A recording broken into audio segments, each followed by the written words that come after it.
सुप्रभात बच्चों, आज हम शुरू कर रहे हैं उमंग हिंदी पाठशाला कक्षा 7 के लिए।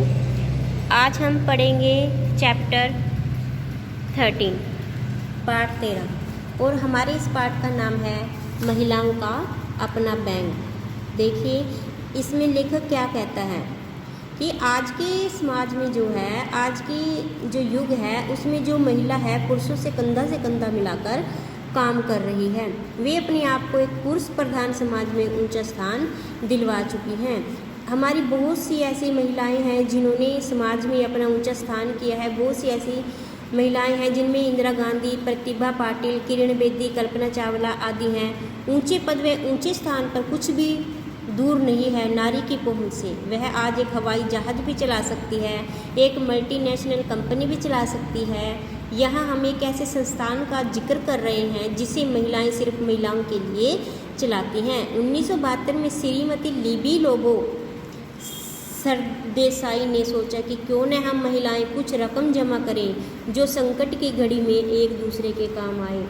अगले कुछ साल में यही विचार एक ऐसे बैंक के रूप में सामने आया जिसे आज केवल महिलाएं ही चलाती हैं। इस बैंक ने गोवा और उसके आसपास की कामकाजी महिलाओं के कारोबार का कायाकल्प कर दिया। आइए अब इसी जो लेसन है को विस्तार से पढ़ते हैं। देखिए महिलाओं के बैंक में क्या कहा गया है इस पाठ में। पर्यटकों की माया नगरी गोवा। पर्यटक होती है घूमने का जो स्थान है वो क्या है, गोवा। यहाँ पर बहुत से पर्यटक हर साल घूमने आते हैं।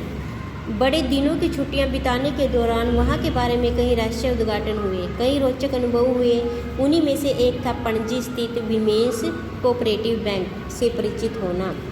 क्या कहती है लेखिका कि मैं गोवा की छुट्टियों में घूमने गई हुई थी, लेकिन वहां पर मैंने एक विमेंस कोऑपरेटिव बैंक देखा जो सिर्फ महिलाओं का बैंक था। उसमें जो कार्यकर्ता थी वो केवल महिलाएं ही थी, उसमें कोई पुरुष नहीं था।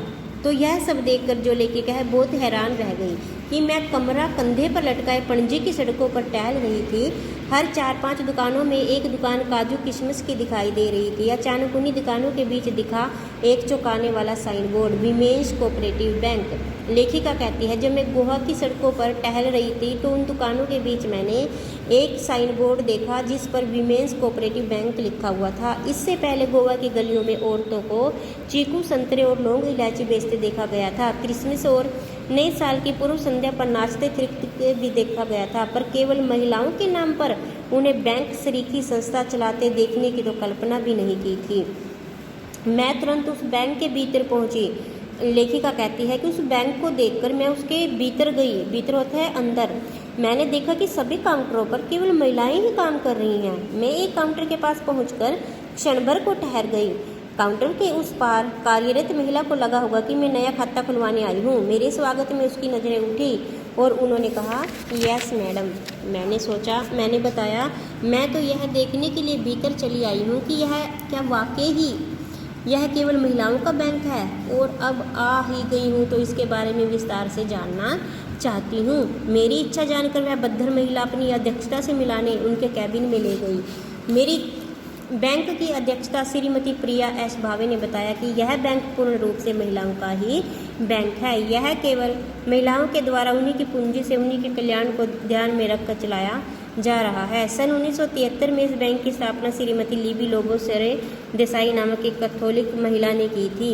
उन्होंने 25,000 रुपये से कम की पूंजी में इस बैंक की नींव डाली। इसके लिए एक सरकारी मदद या अनुदान नहीं लिया गया। स्थानीय गृहिणियों ने अपनी बचत में से 200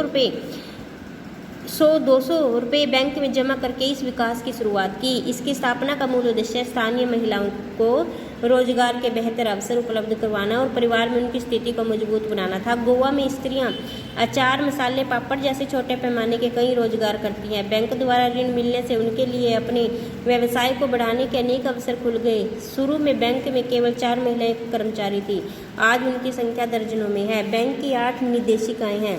अंजी बैंक की कितनी निर्देशिकाएं हैं? 8 और एक अध्यक्षा है। महीने में 1 या 2 बार बोर्ड की बैठक होती है जिसमें बड़े ऋण देने के निर्णय लिए जाते हैं।